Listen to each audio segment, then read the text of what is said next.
Hello everyone, welcome back. This video is our part 2 to advanced guide. We will be talking about PvP, being immortal, and lastly will be stats. Main PvP mode in Diablo Immortal is Battleground. Daily there are 2 sessions as of alpha test. It's 12:30 and 6:30 server time. It is kind of like a Dota concept. First there will be attackers and defenders. Attacking side, the idea is to destroy the enemy base, kind of similar to Dota or most of the MOBA that you play. And the defender side is supposed to defend, I think it's 8 or 10 minutes, or they are supposed to kill 80 attackers. Both sides has different objective, and I find it to be really fun. The only drawback in this mode is when you have really high level players and the matchmaking can be really terrible. I'm not sure why the matchmaking doesn't make it based on ratings. So sometimes you can just have like the top 8 players on one team against like very low level players, and whenever you have a balanced team, plus or minus 10 to 15%, the whole battleground becomes very interesting. The first thing that you will need to understand when it comes to battleground is what is your primary role. Are you a damage dealer, a range DPS, or a support? For high ratings player, meaning that if the player is highly geared and high level than the rest of the players, he or she will always aim to be the DPS or the carry of the team. So his job is usually to take down players. However, if you are not the DPS, your role is to support the DPS, and there are a lot of ways to support your team's DPS, which is why you will need to, when the game starts, you will need to identify who is the DPS in the team, who are the range DPS, who are the tankers, etc. Then you will need to establish like what you intend to do for this round. Otherwise you will just be suiciding if you are not sure what you are trying to do. And against like high rating players, sometimes it's just like you can just die in split second, which is terrible for you. Now, always understand that no matter how low your level is, there's always ways that you are able to contribute, which I'm going to show it to you. The battleground, it was split into 3 stages. The first stage is the opening. The attackers will try to destroy the guardians. It is not advisable to rush a full group into the middle, which 99% of the time happens. It is advisable to split into 2 groups to take down 2 guardians at the same time. So if everyone is to throw their skill, both guardians should be able to be dead before opponent is able to reach any of your team. However, Depending on your team configuration as well as opponent, you can either choose to run middle, top or bottom, etc. After the Guardians have been defeated, then it will move on to the next stage, which is you're trying to escort the Guardian through a lane, and this is one of the most interesting part of the game. Depending on which side that you're trying to push, it will affect how the strategy of the game is. So you can go a left right, or pushing one lane. If you are an attacker and you are the stronger team, you want to focus on pushing one lane because you are able to kill off enemy very, very easily. However, if you are the weaker team, you will need to understand how the battle is going and try your best to push the statue as much as possible. The defender will always have a slight advantage when it comes to this because their goal is to kill the head count. So if let's say you are a weaker team, it's naturally easier for defender to have more kill count. So if you push both sides, you will reach the core of the defender team, and usually it will be down within a minute or so. Within the time period, you will need to destroy the core or the tower or the base of the defender. Otherwise, if you're out of time, the attacker will lose as well. Overall, I would say that defender will always have a benefit or advantage.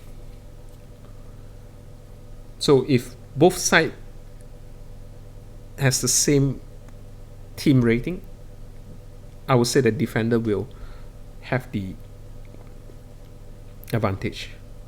I personally like Battleground a lot, and I think that it's so much fun when both teams are equal in ratings without having like super high level players. I mean, like sometimes when I am the highest level player in the whole Battleground, I just feel bad for the new players because some players, after they experience like one Battleground, they might just totally quit the game because they just feel like the feeling of dying instantly is not fun at all. I kind of understand that feeling when I was in playing in the Australia server, which I joined kind of late. But the good part is being a lower rating player, it allows you to think like what are the ways that you're able to play. So which I'm going to show you now. All right, this will be the most standard configuration. You need to understand that once you go into Battleground, you are not allowed to change gear. So even if you bring other gears, you can't really change your gear. This setup is kind of good. You can either go for offensive combo or defensive. If you are a higher rating player compared to the rest of the opponents, you can start out with this combo: banner, 2 or 3 shield, and you can just rush in. Alright, then divine shield and get out, or just keep attack. So this will be the offensive setup. If you have been playing Diablo Immortal by now, I'm quite sure that you will find this setup like super cheesy. I personally think that this setup is very powerful, but I hate to use it as I think that it's too cheesy and it's very all in. Now, assume that you are a lower rating player, you are able to use this setup as a support setup as well. So what I mean is, you locate your team DPS. Whenever you see that your team DPS is trying to initiate combo, what you can do is you can put on the banner, and when he's almost being get hit, just run to him and cast Conjuration of Light. You will notice that Conjuration of Light, you are able to cast Divine Shield within the radius. And if you are being danger, you can just release 3 shield to your attackers. Or if they are low HP enemy, you can just help to chase down. I wouldn't advise this. If you are support, I would advise you to just mount up and run away. Because if you are it's better for you not to die, because your Divine Shield can save a lot of your teammate. So treasure your life as well, even though you are a lower rating player. If you read the skills and the equipment,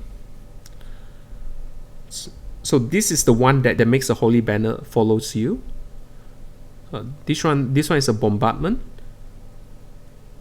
This allows draw and quarter to have 30% extra time. I personally like this in PvP a lot. Your mount is able to knock down players. Weapon is irrelevant, and you have the spinning shield from this.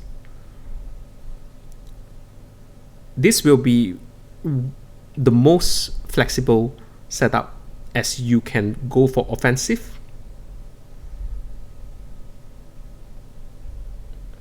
and as well as being a support. The second PvP setup is this assassin-like setup. So this skill allows you to blink strike 3 times, which is super powerful. But in return, you do not have the banner. 2, 3.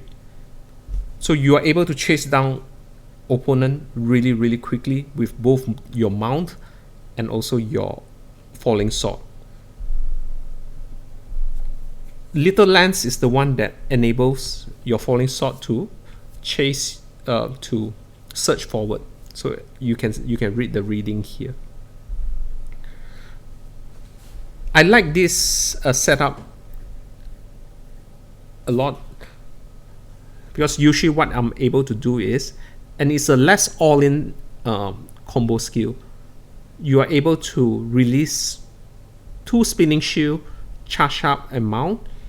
Once you are in the heart of the enemy, you are able to Conjuration of Light, do this and chase down whatever enemy that is low on HP. There's more dimension to the character, so sometimes you are able to go for the combo, and sometimes you're able to play like an assassin. This is the configuration that I am using currently, and I love it really much, and I'm experimenting it. It is a shield charge combo. With this helm, shield charge is able to increase the count by 1. If I'm able to change the chest piece to this, it will increase the damage on the straight path. This execution concept is a bit different. What I'll do is I'll approach the enemy and shield charge, go in the middle, release 3 shield, Conjuration of Light, and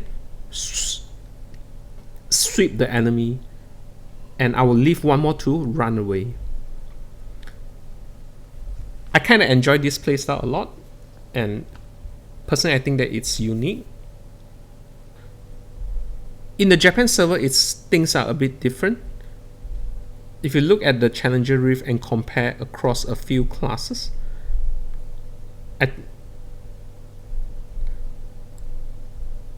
I think that I am around top 30 in terms of overall rating. And with my PvP configuration, I feel I'm able to be like around the 20-ish region. In fact, in most of the games, I will be the DPS for the team if I'm not matching against top players, meaning that I will need to carry out the killing role efficiently. And when teams are even, what I enjoy to do is I will use my Crusader to break the formation. And I think it's really, really important. If you do not break the formation of the team, their DPS will not be pressured and they can cause a lot of damage. If your rating is really low and you see opponent DPS is chasing you,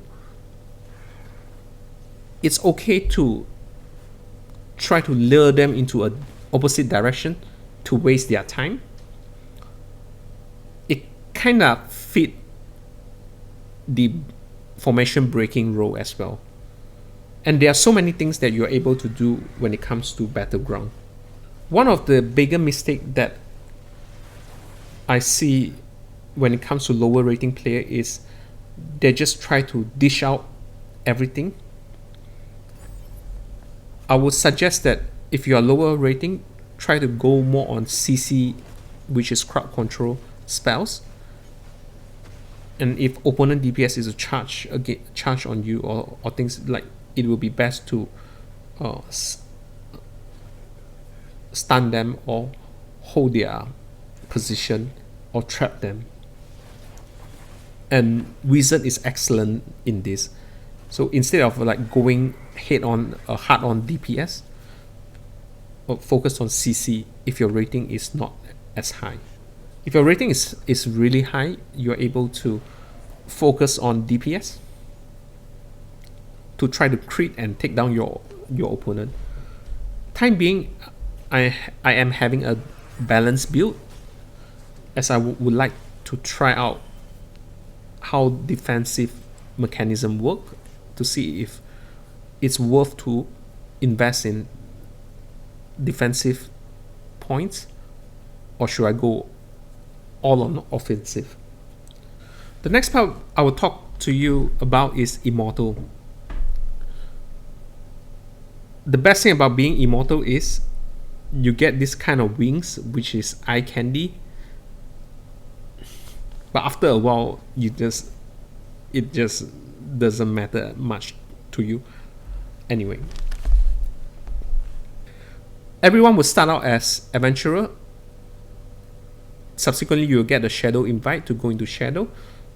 Shadow is really important because it gives you extra loot and quests for you to level up quicker.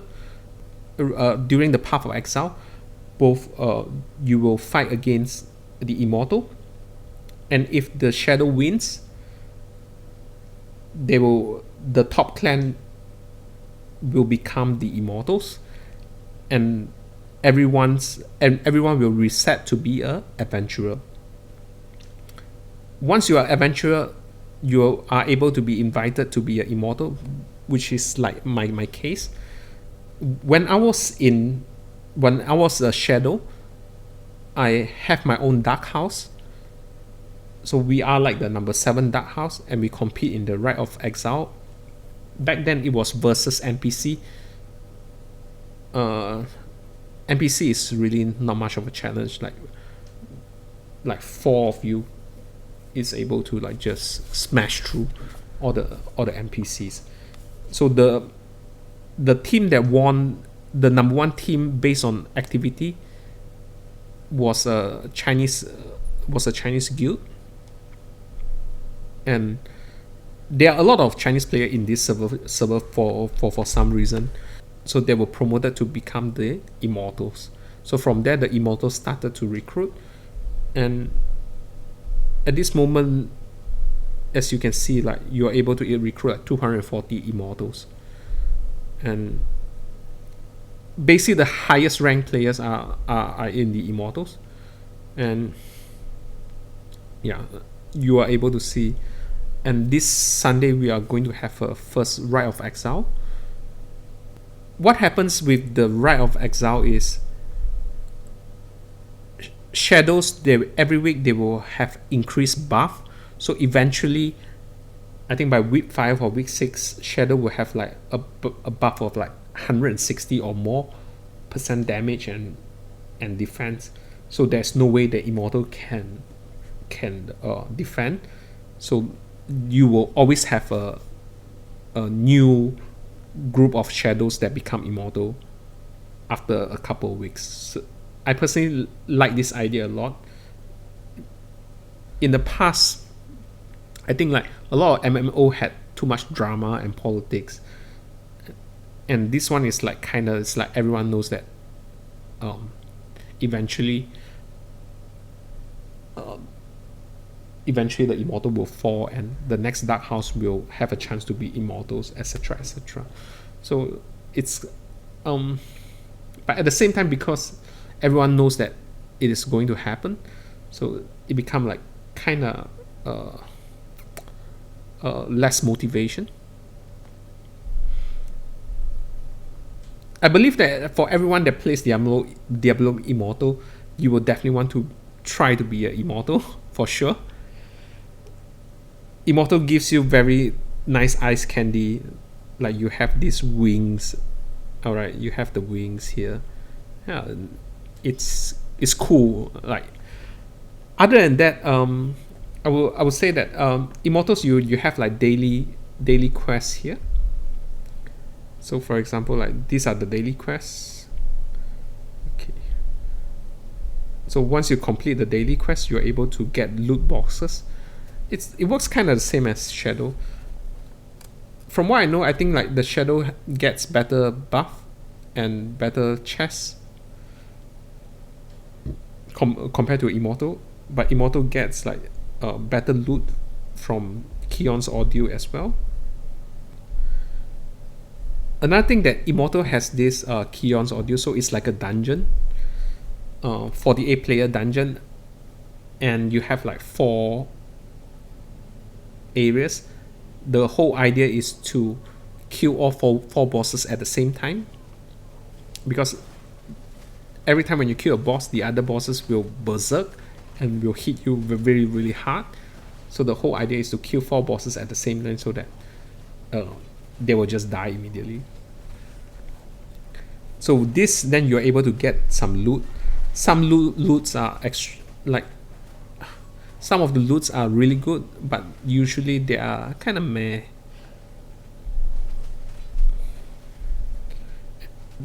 Defend the vault, it's an interesting concept. The Shadow will need to raid the vault on a daily basis. It's part of their daily activities. As an Immortal, you will just defend against the Shadow. Now I will show you how to defend against the Shadow.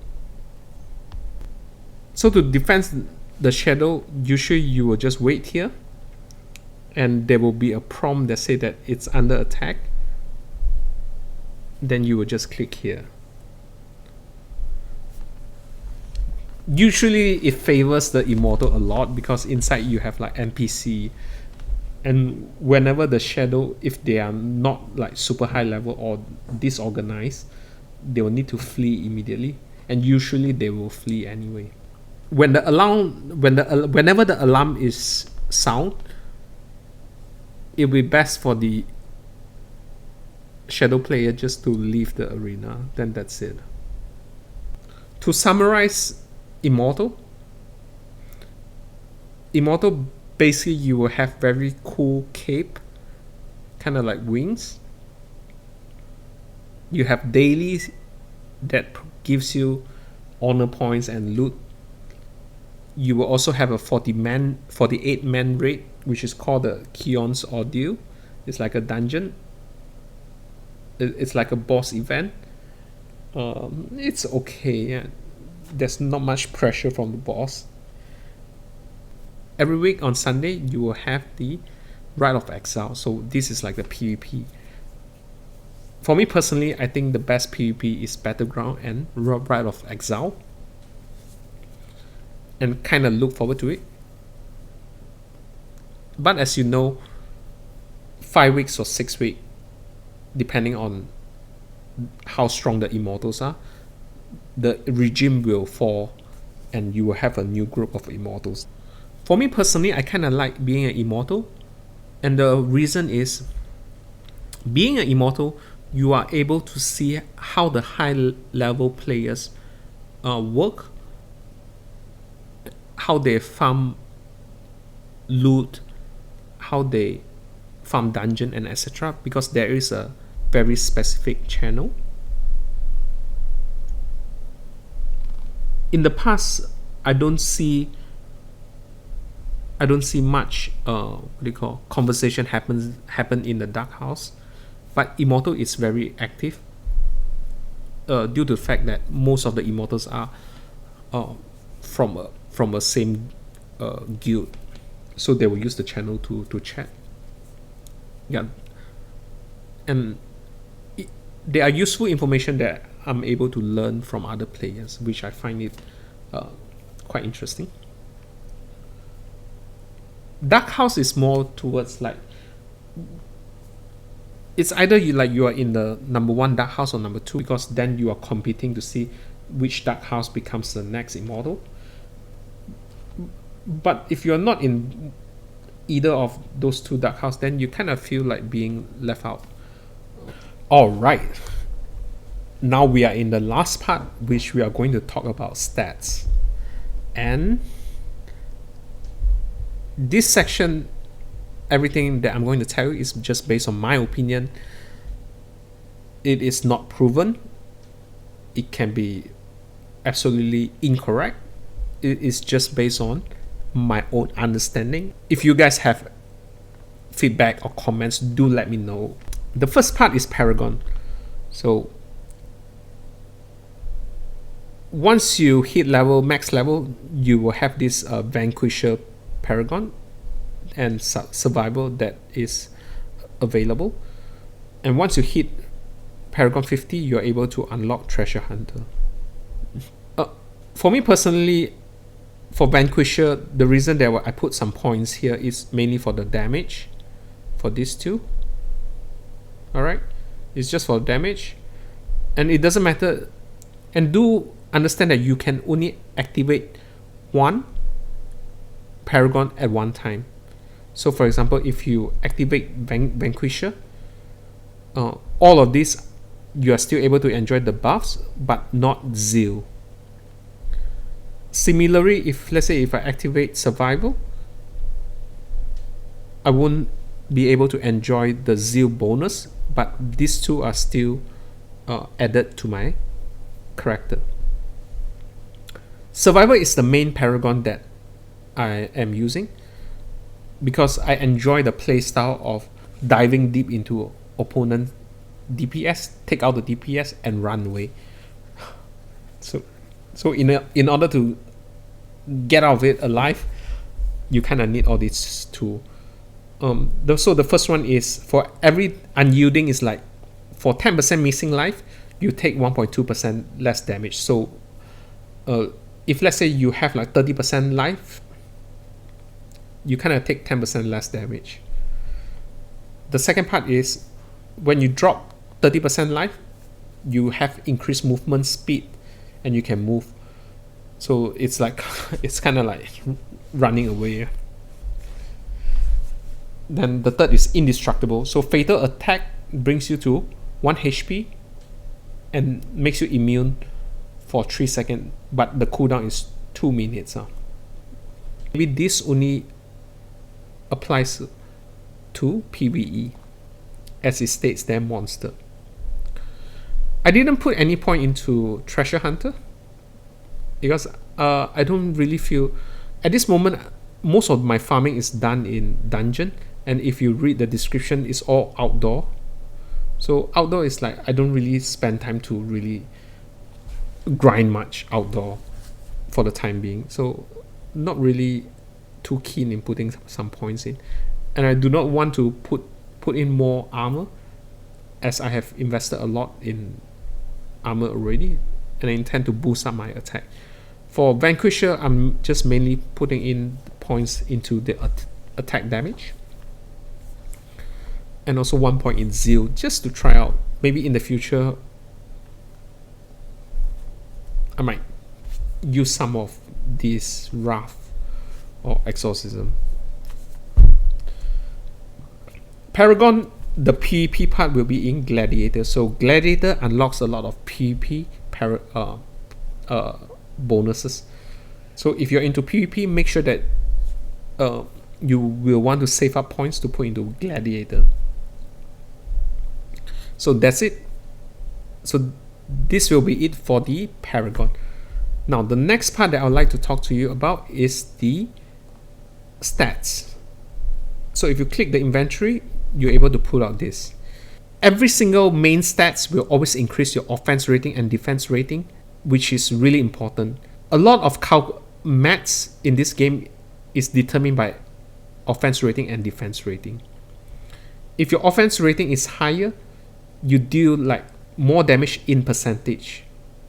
If your defense rating is higher, you take less damage in terms of percentage. Strength is for both physical damage classes. Intelligence is for wizard, I think.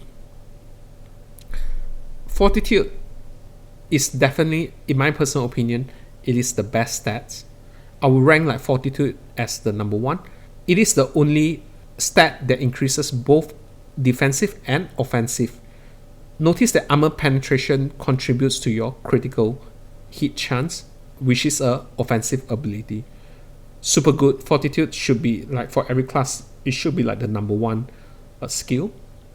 The next one will be a tie between either strength or intelligence and willpower. If you're playing a character which focus on damage, you will want to focus a lot on strength. Willpower is more towards potency, which is crowd control, time duration, DOT, and things like that. Willpower will be more important. I would expect that if you're playing Ice Mage, probably Necromancer in the future, willpower, you might want to have slightly more higher willpower, but you do not want to like don't care about your strength or intelligence, because then you can't really like kill the mob. Do not want to go all in just only on strength and just ignore willpower. Like you just maybe want to have like a balance of both. Vitality adds to your HP.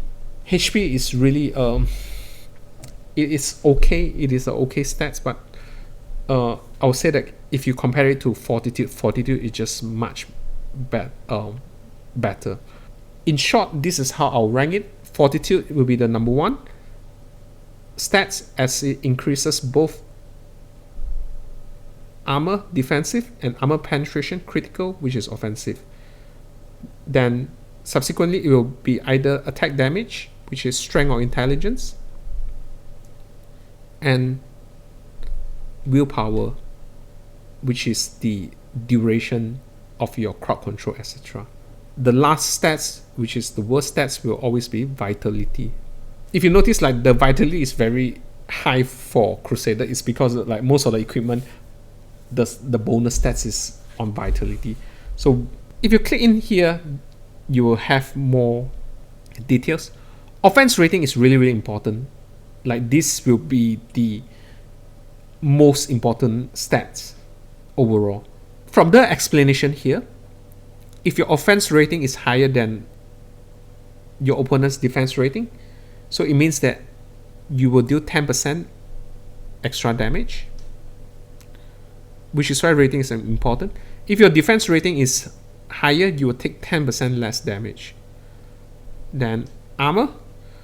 So block chances means that you're able to take half the damage, and your block chances is 54%.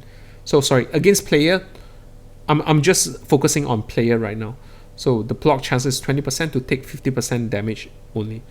Armor penetration, critical hit chance is 10%.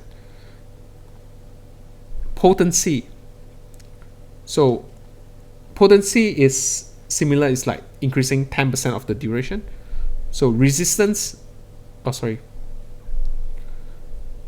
potency, my potency is a bit low because I have never really focused on potency, as most of the Crusader spells are damage based.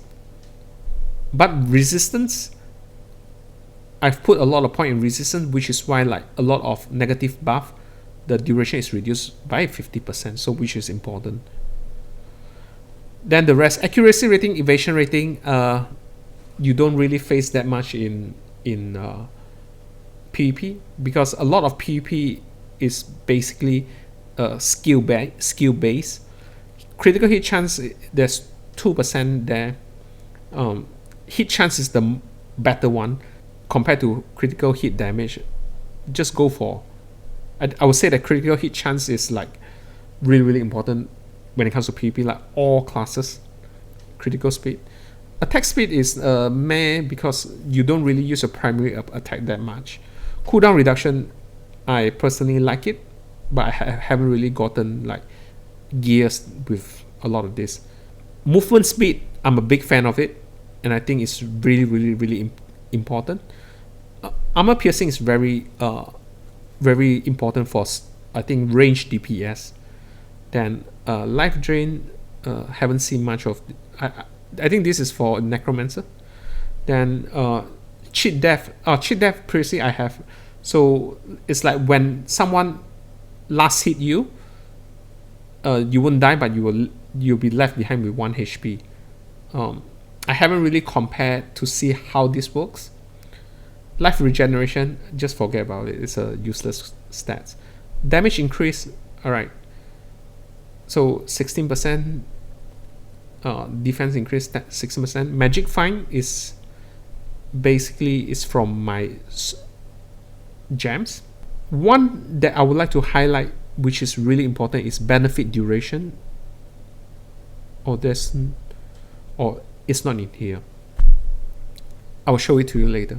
So these are like the secondary stats. So we'll call this the secondary stats. Secondary stats, for me personally, the ones that give you your secondary attributes, which your secondary stats, are from your gems. So if you notice, like for gems, I have a 5-star armor penetration gem. My advice to you is don't level up to 5-star. I think this is a mistake. I should have kept like 3-4-star armor penetration, because the reason that I level up is I just want to see like how hard is it to level from 5 to 6, and trust me, it is super hard. Just keep most of your gem to level 4. For the red slots, just go with damage. In my case, for the yellow slot, I will go with resistance, which is topaz. And blue slot, always go for armor penetration. But I use up all of my 3 level 4 gems into forming a level 5, which I regretted. So currently the rest I just slot in armor. The gems will be the one that gives you your secondary attribute. For other attributes, it is the magical properties of your item. So for example, healing for skills increase 8%, crap. Critical hit damage increase 6%, crap. You want critical hit chance and not damage. Damage to shooter enemies, crap. Damage to beasts, crap. Anything that's PvE, crap.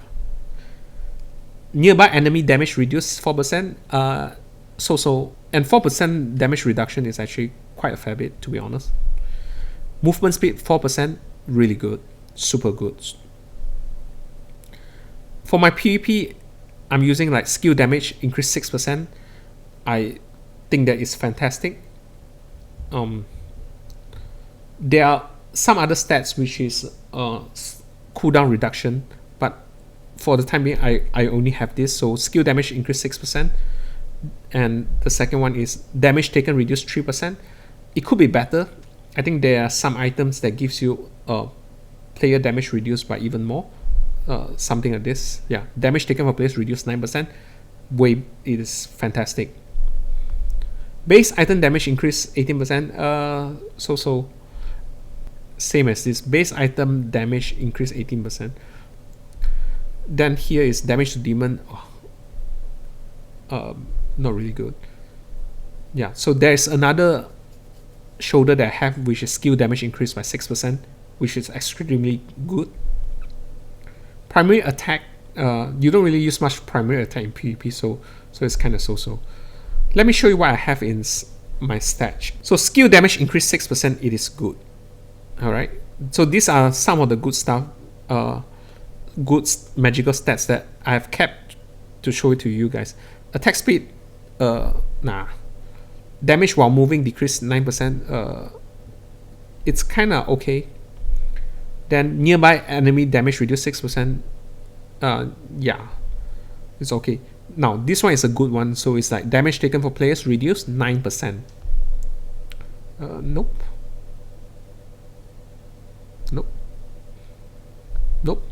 So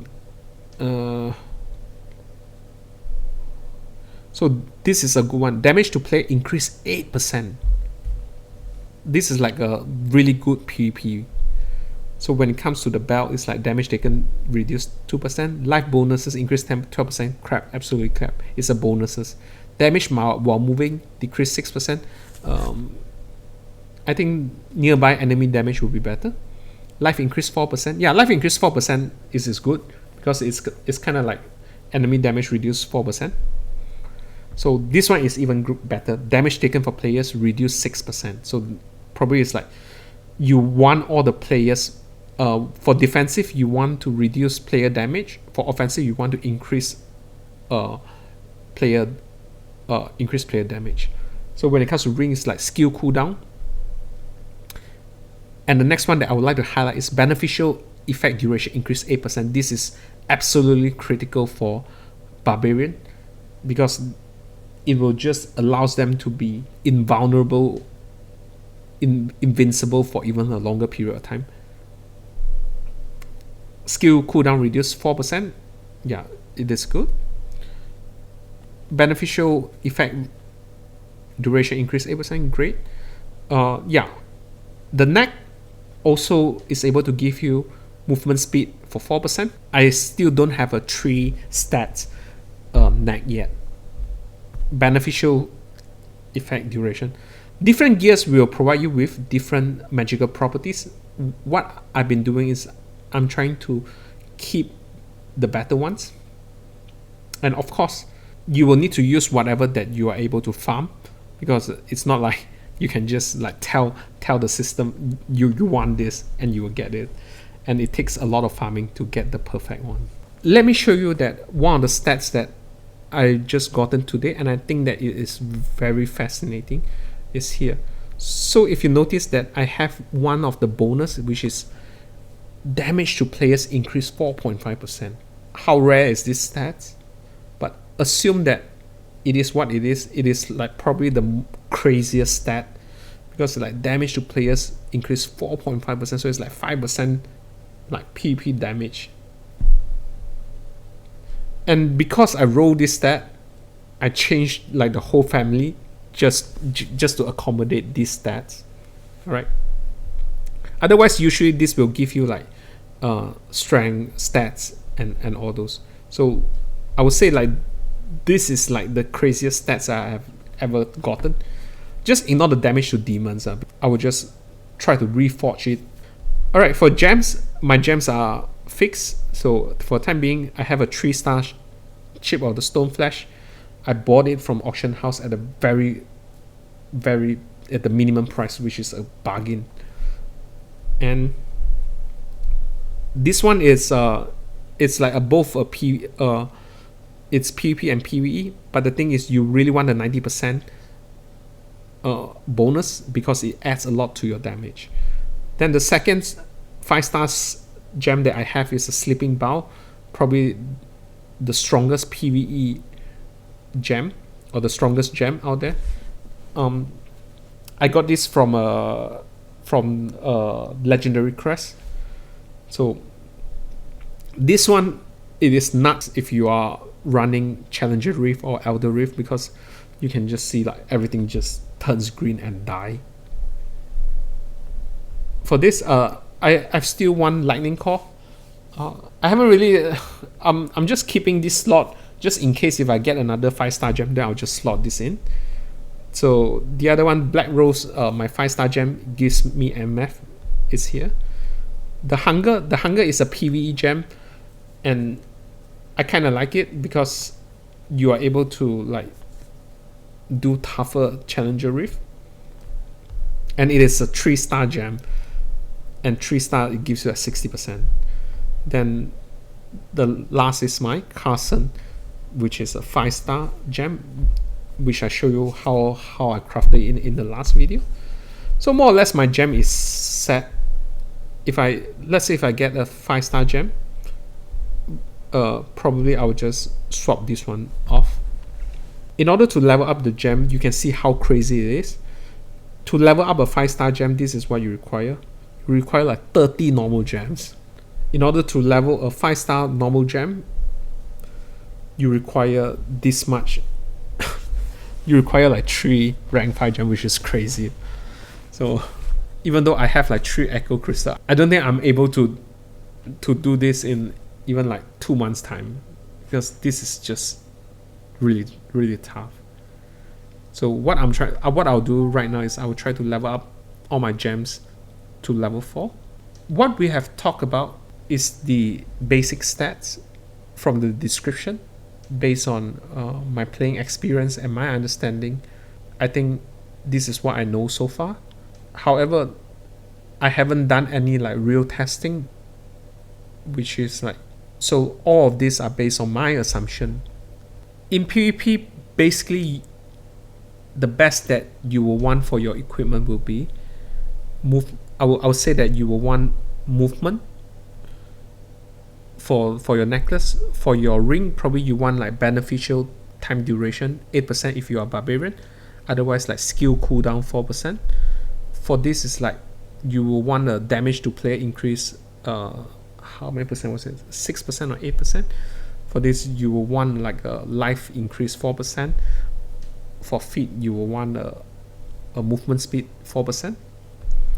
Then for this you will want, this is probably the best, damage from players reduce 9%. You will want the same thing for your chest. And for here you will want your probably like skill damage increase 6%. Skill damage increase 6%. For your weapon, I think there are like some weapon that increases damage to player for both main hand and offhand. I haven't really gotten. If you have like these two, damage taken for players reduce 9%. By having 2, it's like 18% reduced damage. If you have like 4 of these, it's like 24% skill damage. So it's like extra damage, so which is crazy. So this is it for the advanced guide. As you can know, this is extremely long, as we are talking about data and stats.